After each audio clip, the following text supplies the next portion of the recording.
What if you could ensure your brand stays relevant and robust, no matter how the digital landscape changes? Many brands rely heavily on a single channel, like social media, making them a little vulnerable to sudden changes and platform specific issues. When platforms change algorithms or face restrictions, brands that aren't diversified can see their reach and engagement plummet. This leaves marketers scrambling to regain lost ground, often with limited success. Want to know how to address that? That's what we're covering in today's episode of The MarTech Show. The past is gone. Now is the future. This is the MarTech Show, exploring today's marketing technology solutions. Social media, artificial intelligence, augmented reality, Now is the future. content, SEO, email, analytics, listening, advertising, and more. I'm your host, Mike Allton, and I'm joined by agency owner and technology futurist Robin Dimond. Each episode explores the latest developments in marketing technology and shares new solutions and innovative approaches that you need to know about to grow your business today. And now, the rest of today's episode. Welcome back to the MarTech Show, where Robin and I get to dish on what's shiny and new in the MarTech space and then do a deep dive into a specific platform or solution that can help you and your business today. Hey, Robin, how you doing?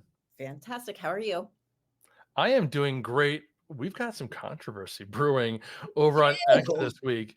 The news dropped yesterday that a congressional investigation into the Global Alliance for Responsible Media, which it suggested, organized a boycott among member brands using X for advertising. X's CEO, Linda Yaccarino, posted an open letter and a video to X calling out the behavior, and Elon Musk's X has now sued the alliance for antitrust violations. This, of course, is after Elon famously told advisors to go F themselves and has made move after move with the platform formerly known as Twitter, which has confused, disheartened, and sometimes even angered users, businesses, and these coveted advertising clients. Robin, what do you make of all this? Oh, okay. We're just jumping in and asking me first. I love it, Mike. There's so much. Okay, so let's unpack this kind of slowly and quickly as we do this. So with what they're doing, yeah, I understand, a lot of people boycotting it. It sucks. And it really is affecting marketing people like me, where we've built this reputation, this community for many clients across X, formerly known as Twitter. So yeah, it's hiding visibility. The other thing I kind of appreciate is that they're the only platform not hiding visibility, where we keep fighting with Meta or Pinterest or YouTube, and it's been hidden by Google, who's been called out on this. Meta's been called out multiple times. So do I like X's maybe aggressive approach in some of their wording? No. But do I think they should be called out, all of these people who are boycotting it? Yes, because it's hurting the business owners. Let's go back to the business owners and small. But I'd love to hear your take, Mike, because I'm feeling the little teeter-tottery on both. Yeah, I think the bottom line for me, while there may be some wrongdoing here on behalf of that alliance, honestly, it feels like X is having a bit of a tantrum at the moment. And the activity, while perhaps illegal, we'll have to wait and see about that. It's certainly justified. If you can't provide a platform that's serving your customers, they're not obligated to give you their business or their money. And it's really hard for me to, I don't know, feel sorry for that platform while they're crying about it. So for those of you in the audience, definitely let us know in the comments, what do you think? Should businesses be boycotting X? Is it okay that they're organizing that kind of a boycott? Do you think that that's illegal, or do you think that this is really just a bunch of hooey? But folks, here we've got an example of how the social media and the marketing landscape can change with platforms that may have once been key to a business's traffic, conversion, success suddenly changing and evaporating. All that success seemingly overnight. I mean, X is hardly the first platform to struggle and have a negative impact on businesses. Google Plus, Blab, Periscope, and Vine, those are just a few examples of platforms that were shut down after users and businesses spent years building followings and referral traffic, while even mainstays like Facebook and LinkedIn continue to see decline in brand reach and engagement. How are brands supposed to utilize social media without becoming dependent on any one platform? How can we diversify and future-proof our marketing efforts? What are our options? That's what Carlos Gil is it's here to help us with. Carlos is a marketing expert with over 15 years of experience, specializing in driving ROI through growth marketing, social media strategy, and content creation. Currently, the brand evangelist for GetResponse. Carlos is also a sought-after public speaker, author, and consultant. He's known for his innovative approaches to integrating social media and email marketing to build strong, future-proof brands. Carlos shares his expertise through speaking engagements at major industry events like South by Southwest and Social Media Marketing World. And his work has been featured in notable publications such as CNN Money, Inc. Magazine, and Social Media Examiner. Folks, hey, Carlos, welcome to the show. What's going on, guys? It's good to be here with you. We are super excited to have you. We kind of led right into this. Thank you, X, for giving Carlos the stage. We appreciate it. I just went through a trip down memory lane there, hearing about Blab, Periscope, Meerkat, Vine. Vine, thanks. And that's a good segue in terms of why I'm here to talk to all of you about email marketing. That is exactly what I'd love you to do. So start by telling us more about your role at GetResponse and some of the unique solutions that GetResponse offers. For sure. So first of all, I want to say I'm really excited about doing this MarTech show with you, Mike, and Robin. Agora Pulse is a platform that I've not only long admired, but I've also advocated for very publicly through my talks, courses, my book, The End of Marketing. So when I took this role many months ago, I thought about you, Mike, in your role with Agora Pulse, because I've seen firsthand, as someone that's worked in social media marketing on the front lines over the last decade, I've seen the great work that you've done in terms of elevating Agora Pulse throughout our industry. So kudos to you, sir. Many months ago, I was on the job search and I made my job hunt very public. And, it was very humbling to do that as well. A lot of folks recognize me as being a marketing thought leader and one that has not been shy when it comes to touting his successes as an entrepreneur and as an overall marketing thought leader and practitioner. And when you go through a job search in today's day and age, having a following, having a personal brand, it gives you a slight competitive advantage. But also, let's face it, we're all human. So having to let go of that pride and ego takes some self-work. And once I got over that shame and let go of my pride and said, you know what, I'm going to go full-fledged and look for a job, I realized very quickly that when you haven't worked in a corporate job for 7 years, the corporate environment has changed a lot. And on top of that, the jobs that I was interviewing and applying for was more of your kind of standard cookie cutter director of social media, VP of social and digital type jobs. And it didn't necessarily align with where I'm at today as a professional in my career journey, which is where GetResponse comes in. So I was introduced to GetResponse by a gentleman that ironically used to work for the company many years ago, but I met him when he was working for another company, Brand 24, which kind of connecting the dots. I think you can appreciate this, Mike. Brand 24 sponsor at Social Media Marketing World many moons ago, pre-COVID, and they featured myself and yourself and several of our friends in their annual influencer marketing report featuring social media marketing thought leaders, like the top 100 most influential social media marketing thought leaders. So I learned about Brand 24. Mick Griffin, who previously worked at GetResponse, worked also for Brand 24. So that's how he learned about me. And he hits me up one day and he's like, hey, you might want to take a look at this company. They're based here in Poland. They're an email marketing company, but they're looking for someone to help them drive awareness in the US. And I was hesitant at first for a couple of reasons. One, I wasn't necessarily familiar with the company. And that has nothing else to do with the fact that coming from the social media marketing side of the digital tracks, so to speak, I was familiar with the more well-known enterprise Salesforce, HubSpot platforms. But in terms of GetResponse, they weren't necessarily on my radar at that point. But then also two, just having some hesitancy, would I be able to make an impact for this company working across the miles? And to be candid with you, once I had that first initial job interview and I went through the different rounds of job interviews, I realized very quickly, if there's any company where I could potentially make a difference, it's this one. If I was to go work for a Fortune 500 company as a head of social, for example, are they going to give me the autonomy to do what we're doing here today, to provide thought leadership for the industry? Are they going to support me speaking? These are areas of my career that are very important. Something I enjoy. I enjoy getting on a live stream and doing this. I enjoy podcast. I enjoy jumping on stage and teaching, and that can work for a brand as long as they're supportive of it. And one of the things I echoed all along throughout the interview process is like, look, you're acquiring essentially a talent in me that's going to do what he already does, but just under the guise of your brand. Like you see here on the screen, right? It doesn't have at Carlos Gil 83 as my handle. It has at Get Response. I'm still myself. I'm still providing value for your listeners and your viewers. But with that being said, the role was and very much still is centered around helping get response known in the US through forming strategic partnerships, forming alliances with different platforms such as Agora Pulse. And Get Response is one of the oldest, I like to call them an OG, but they're one of the oldest email marketing platforms in the entire industry. They've been around over 25 years.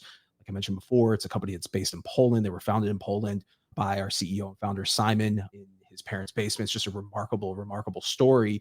And we have a massive customer base of over 400,000 customers around the world, doing a lot of cool things, such as rolling out an entire content monetization platform and tapping into the creator economy. So there's so many good things that this company has going for it. And as I was going through this interview process, this is going to sound weird to say, Mike, I was actually thinking about you each step of the way. I was thinking about the Allton playbook of helping a foreign company become known in the States. And I just want to say thank you, sir, for inspiring me in that regard. But, I'm a few months into this gig now, and there's so much opportunity, and much of that has to do to kind of bring this full circle because of the state of social media today. Like if this was 5-6 years ago, I probably wouldn't have been as inclined to come work for the organization, simply because email marketing as a technology, while I view it as highly critical and highly important, especially for brands today, going back 5-6 years ago, my focus was Snapchat and TikTok and LinkedIn and all these social networks. That is what made me known essentially. But as the pendulum has swung the other way, and going back again to the examples of the Vines and the Blabs and Meerkats and the declining reach on these social platforms, I realize as a marketer, B, as a business owner as well, that owning your data in almost 2025 is more important than your social media followers. Like social media vanity metrics, we can hit this, this point of the head until we're all blue in the face. Social media vanity metrics look good on the surface, but ultimately, if those followers and those vanity metrics aren't converting to real business, then what good is it to have a check mark on Instagram or have 100,000 followers, right? I would any day rather have 1,000 engaged email subscribers where I can now measure the effectiveness of my marketing through opens, clicks, and conversions. So that's a very long way of saying that I dove headfirst into the email marketing space, and creating content like this in collaboration with a platform like Agora Pulse is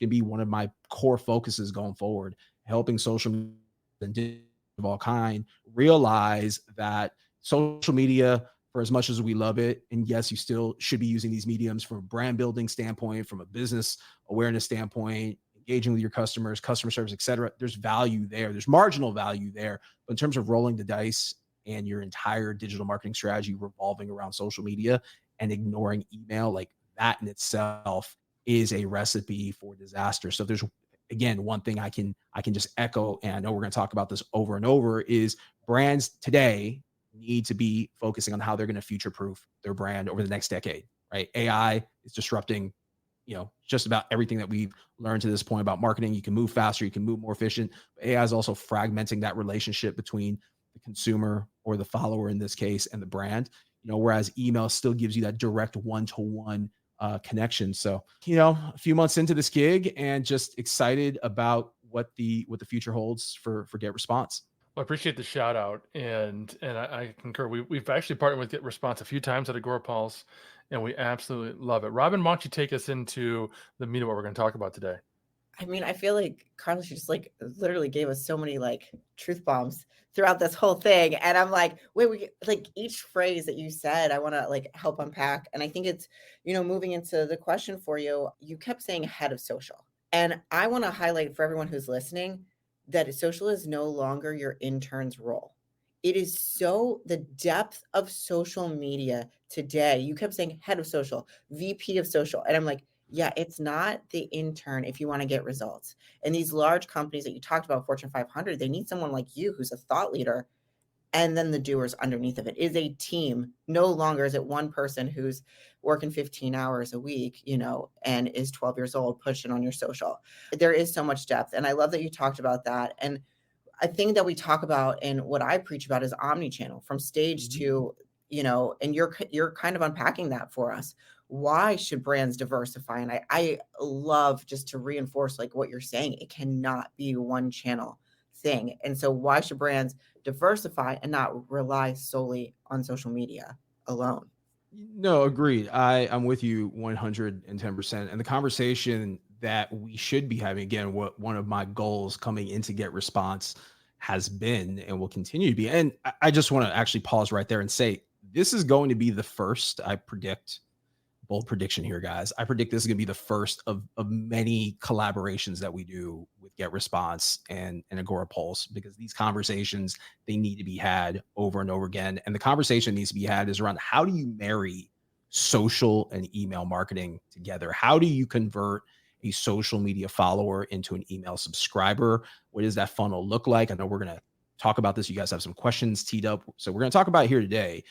But the conversation shouldn't end today. It should be one that continues. And I say this coming from a place of, throughout my career from 2008 all the way up until now, 2024, and it's different working for an ESP. So let's just say over the last 10 years, I've worked for big corporations. I've worked as a head of social media as a team of one. I've worked as a head of social media leading a global team.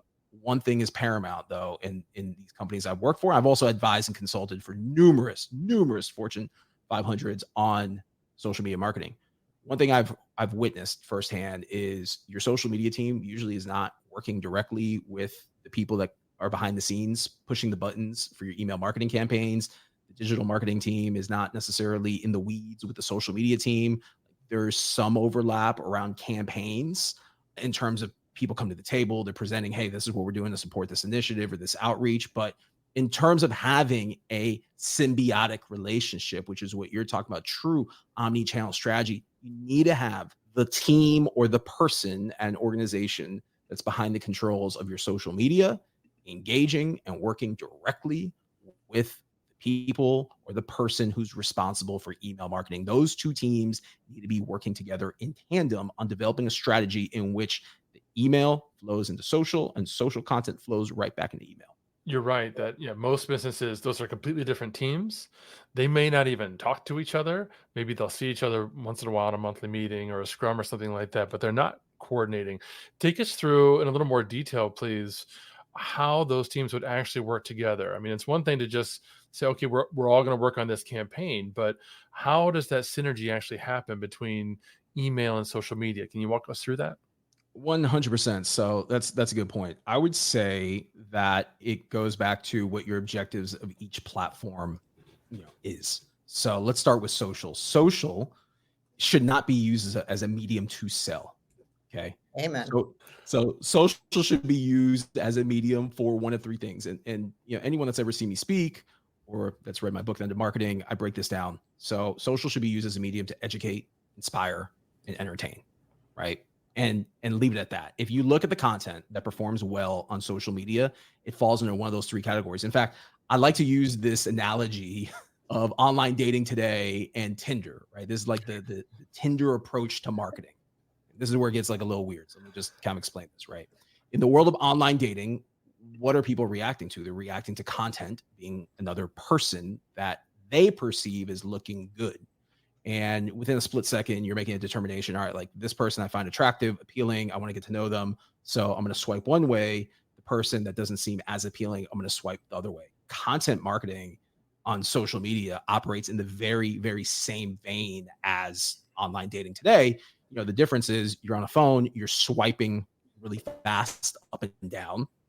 Content that you perceive as being an ad from a brand or being salesy in nature, you're gonna keep swiping, right? Content that has high engagement. Again, this is where the vanity metrics, they do matter, but content that has high engagement, content that's perceived as bringing some sort of value, whether it's you can learn something, you can learn a hack, DIY, whatever it might be. There's educational content. There's something that inspires you, like, wow, this makes me feel good, or entertainment, right? Content that's, I'm a sports fanatic, right? So, content's related to sports or movies or pop culture, like those three categories. If you really pay attention, that's the type of content that people are gravitating to social media for. They're not, like, spoiler alert for all the marketers in the room watching this, no one's going to social media with the intent of seeing your content. Quote me on that, 100%. until the cows come home. Not a single person that follows your brand is going with intention on Instagram when they wake up first thing in the morning to see what your brand posts. I don't care who you are. I don't care if you're the biggest brand in the world. People aren't doing that. They're going on social media to escape. They're going on social media to learn something, to be inspired, again, to be entertained.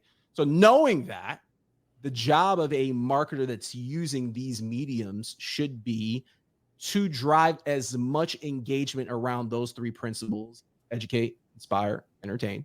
Drive as much engagement to then get more people into your ecosystem, because the name of the game here is to get people to share your content out.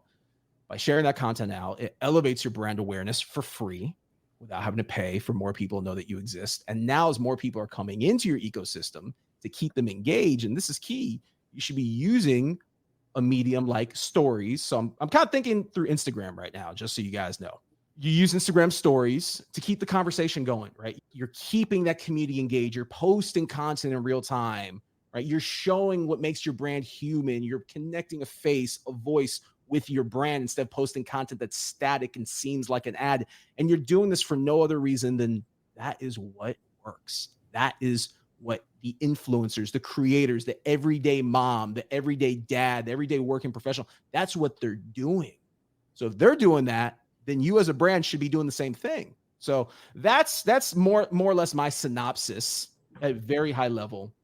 Whenever I sit in front of a brand or a client and I'm breaking down, this is how you need to be using these mediums. And this is interchangeable, right? Whether it's Instagram or it's TikTok or Facebook or LinkedIn, like this is same playbook that's interchangeable. And then yes, each medium has a tool set or two that you can tinker with, okay? But you don't sell. And like, that's the key. You don't use mediums to sell, because people don't want to be sold to. They want to be engaged.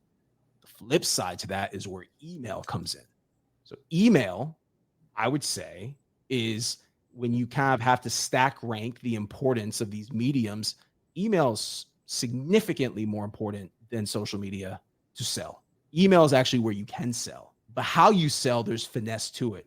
So again, knowing that when people open up their phone and they go to their Gmail or Outlook or whatever medium they use to receive email, the first thing that they see from your brand is an advertisement. More than likely, they're going to delete it. They're probably not going to unsubscribe, but they're going to delete it. Okay. And you don't want that. You don't want someone to delete, because that's the equivalent of someone continuing to scroll on Instagram or TikTok and not seeing your content, right? So you need to find ways in order to make your content sound human, engaging, relevant. And guess what? Plug for Get Response here. Get Response has an AI builder that will help you optimize your subject lines to ensure that they don't sound salesy and they sound engaging in nature, right? And we can get into that as we go along here, but I'm just kind of walking you guys through the relationship between email and social. So email is where you should use your email newsletter as a bulletin, so to speak, of what's happening within your organization.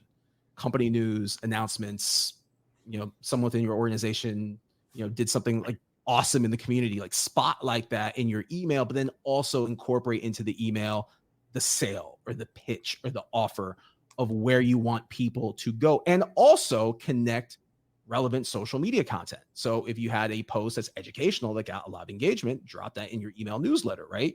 So if you do this over time, you're training your audience, which is the same, right? Like there's often this tug of war, this push versus pull mentality of you're speaking to a different person on social versus email. No, you're speaking to the same person, right? Just imagine this is your customer. It's an imaginary person.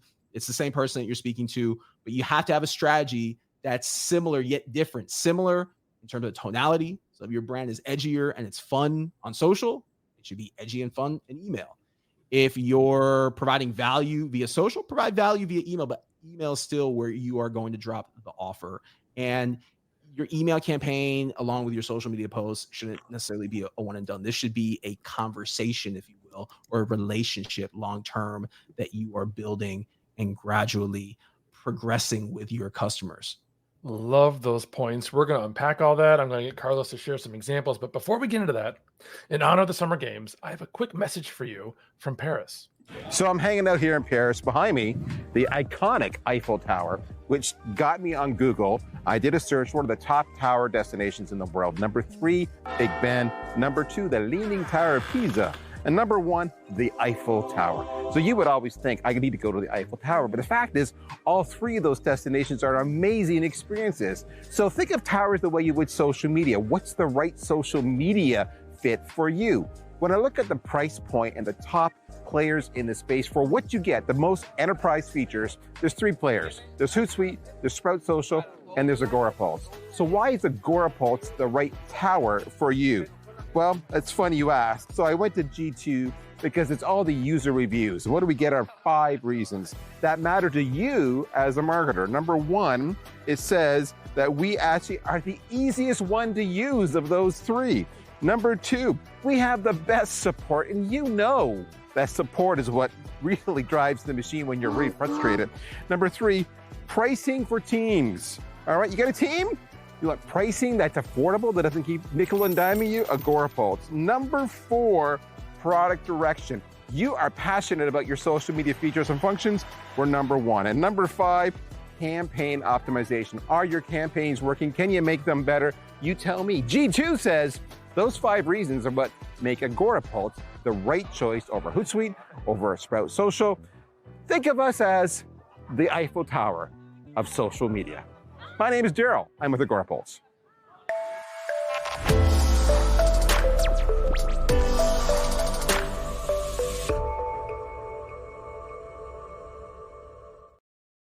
That tickles me every time. The Eiffel Tower of social media. Carlos, I love that. share. Isn't I that just great? want to interject real quick. I love the fact that Daryl called out some of your competitors there. It reveals that you guys aren't afraid, right, to take intelligent risks. It's almost like the Wendy's approach in B2B tech. So love it. Awesome. Thank you. Wondering if you could share some examples of some brands, whether they're using GetResponse or something else, but we're looking for brands that have actually done what you're talking about. They've successfully integrated email and social media and what that looked like. Do you have any examples that come to mind? You know, there's one that comes to mind that I'm a big fan of. So I follow the brands that I shop with or support financially very closely because, again, as a marketer, I want to be able to show love. Nordstrom's is a brand that I think does a really good job of doing both email and social. Their social content strikes a chord with me because they put a lot of human faces. They partner with influencers and creators in the fashion space, but then their email campaigns are very much tailored to sales driven content. And look, like one thing I don't want to get lost here is it's okay to sell. Your customers, they realize it. You know, you're in business. Your job as a marketer is to provide them solutions. However, it's not always about the sale in every medium. So I would say again, Nordstrom's is a brand that I like their approach to marketing.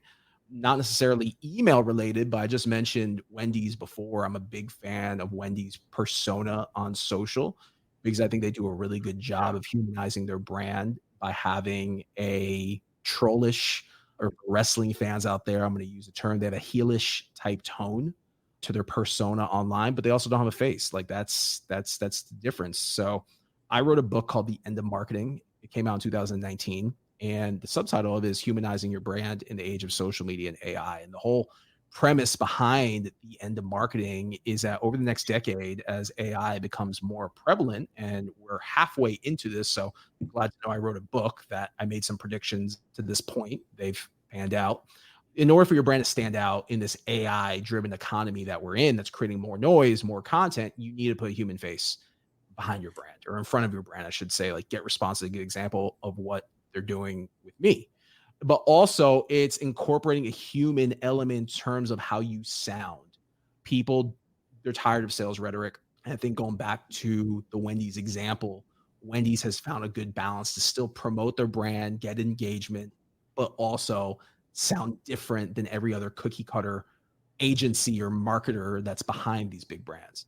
I think that's amazing what you're saying. I think you kind of talked about the good brands. So we've got to say, what are the mistakes that brands, don't call out brands right now, unless you want to be cheeky, but what are the brands that are, and the biggest mistakes that they're making right now when they're trying to bring these marketing channels together, and how can they avoid them? That's a good question. So the challenge of working for a company like GetResponse is I never want to take a shot at a brand in terms of what they're doing bad, because I don't, that might be a potential customer of GetResponse. I don't want to jeopardize that relationship, nor do I want to obviously jeopardize my relationship with GetResponse. But at the same time, I think there's always opportunity for growth, right? So someone isn't necessarily doing a stellar job at marketing. Well, that's where someone like me can potentially swoop in and say, hey, I work for an ESP, regardless of who you're using for email marketing. I'd love for you to have a conversation with us and maybe give you some pointers. Like, that's again, like the advantage when you have someone like myself in-house, someone like Mike with their Agora Pulse in-house, is we're also in-house marketing experts that can help clients and prospects. So I think the mistake that a lot of brands make is, again, their content is not optimized to engage, is optimized to sell. So there's a big difference there. Even if you're selling, optimizing your content to be in a voice and tone that sounds fun and engaging and inspiring and entertaining. And I'll give you an example of that. Back in 2020, my brother-in-law and I started a e-commerce business called Outlaw Masks. And the business took off for a variety of reasons, TikTok and organic reach on TikTok being one of them. But we actually had a brand with a defined voice and tone to it. And the voice and tone was not Reggie and Carlos. It was a maverick, country, Western, Southern badass from Texas, right? Like, we knew, and this is pre-ChatGPT, we hired a copywriter that went out and wrote our email copy and social copy and web copy for no other reason than the tone of the voice didn't align with me as a marketer to be able to write it in the way it needed to be written. My whole point in saying this is that there's one thing that we did really well besides selling a lot of product in a short period of time and leveraging TikTok was, I can't tell you how many people would comment on, I love going to your website, I love receiving your emails, because it's saying all the things that I feel about the current climate, political climate, specifically around masks, but yet you're also offering a product that looks cool, it sounds badass. I want to support you guys as small business owners. So I say this because a lot of brands are afraid to take risks. A lot of brands are afraid to alienate others, and they want to step in and selectively participate. Like I just mentioned the word political climate. So like, we're going through an election cycle right now. A lot of brands are on the sidelines until they see other brands jumping in for PR reasons. And I think, again, as a brand, you need to stay true to who it is that you're trying to engage, stay true to your end user, your target consumer, and whoever they are, model your content after them. I can't tell you how many companies I've either worked for as an employee or advised, and these companies are spending hundreds of thousands, if not millions of dollars a year on data, to analyze data. So they know who their target customer is. They're trying to cast a wide net. And to be successful nowadays, I believe it's more about going deeper with the net instead of going wide. So focus on like a very small subset of who it is that you're going after and model your content after them. So I don't know if that necessarily answers that question. I know being kind of PC there with not taking any jabs at any brands. I would say, in short, sell less, engage more, and it starts with the copy that you're writing. Yeah, I think Robin's going to hit you up afterwards to find out exactly who are some brands that aren't doing well, because she wants to know the tea. I'd like to know a little bit more about GetResponse. Are there any specific features or tools within the platform that, off the top of your head, think, oh yeah, you know what, that really helps us synergize with social media or with the social media team specifically? There's a lot. So I know, coming from GetResponse, this is going to sound like I'm speaking with some bias. So, I want to kind of remove the GetResponse hat for a moment and just be Carlos, be the marketer. I've used a lot of email marketing platforms throughout my career, right? Like all the big names that small business owners use without rattling who they are. I've used many of them.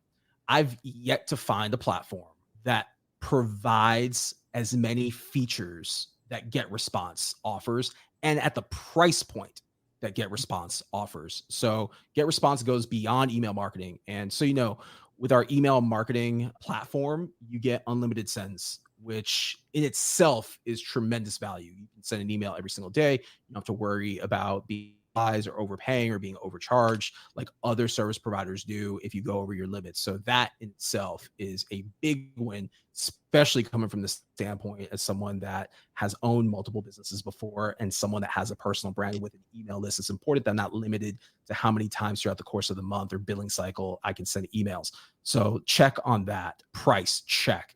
So if you go to getresponse.com right now and you put how many email addresses or contacts that you have, it will share with you the price point of what you're going to be paying per month. And what you're going to find is we are very competitive and highly affordable by comparison to the other monkeys that are out there, if you know what I mean. But the tools itself beyond email are just phenomenal. You have website builders, landing page builders. If you're familiar with lead magnets and funnels, we have built-in lead magnets and funnels. You can host webinars within the tool. There's e-commerce integration. So again, someone who has owned multiple e-commerce Shopify-based stores, I can connect my Shopify store with GetResponse. It imports products. It imports all my data, customer data. I can set up autoresponders. There's just so much value within the tool. But the part that has me really excited is our content monetization platform. So going back to a few months ago when I was going through this interview process with GetResponse, I'm coming into this thinking that this company is just about email marketing. And I learned very quickly that behind the scenes, they've been working on a content monetization platform to enter the creator economy. And this is all public. This isn't proprietary. You go on our website right now, you can sign up to be on the wait list and you'll learn all about our CMP or content monetization platform. It's going to be rolling out soon. But that excited me because that then said to me, okay, I might not necessarily be the guru in the email marketing space, but I'll tell you what, I have experience and I have receipts in terms of monetizing my content. I have receipts in terms of monetizing my knowledge. And if there's something that I can do really well is I can motivate and teach other creators to use our platform to future-proof their brand, monetize their content, monetize their IP. So we're going to be rolling out a content monetization platform, essentially the high level of that. Creators, coaches, fitness influencer, a marketer like us, you'll be able to create your own course within GetResponse. You'll be able to send out your newsletters, promoting your course. There's a lot of other features within the tool as well. Paid newsletters, which is really exciting. So if you're familiar with Morning Brew, I think I might have seen a link to Morning Brew when you guys were going back and forth about the latest news within X. Morning Brew is an interesting example because Morning Brew sold their newsletter right around 2020 for about $75 million. $75 million. And the more shocking number behind this is they only, and I say only in air quotes, they only had 4 million subscribers. They were able to create a free newsletter that drove a lot of value. So going back to people are taking to social media and the web to be educated. They created a free newsletter. They leveraged all their social networks to get as many marketers to opt into this newsletter as they can and tell their friends about it. And they ended up exiting for $75 million.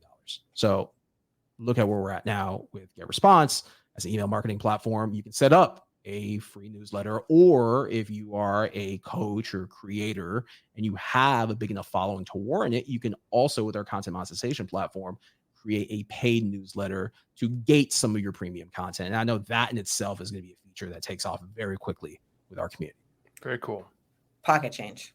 That's what we're going to say. That's a huge number. And I think people need to be aware of the content, and it's not pushing sales. It is a totally different view on it.